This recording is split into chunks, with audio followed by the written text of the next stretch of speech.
আসসালামু আলাইকুম।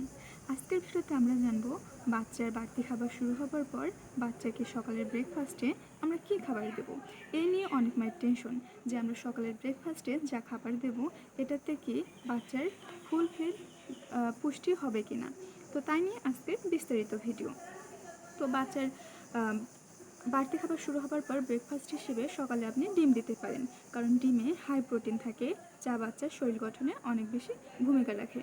এছাড়া আটার রুটি নরম করে বিভিন্ন সবজির সাথে দিতে পারেন, কারণ আটার রুটিতে ফাইবার থাকে যা শিশুর বিকাশে অনেক গুরুত্বপূর্ণ ভূমিকা রাখে। এছাড়া আপনি সকালের খাবার হিসেবে খিচুড়ি দিতে পারেন। খিচুড়িতে ডাল, বিভিন্ন রকমের সবজি। এক্ষেত্রে আপনি মশলা এবং তেলটা একটু অ্যাভয়েড করবেন।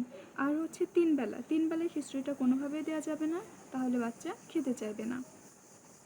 এছাড়া আপনি নুডলস, পাস্তা এর সাথে আপনি মাংস বা সবজি মিশিয়ে দিতে পারেন।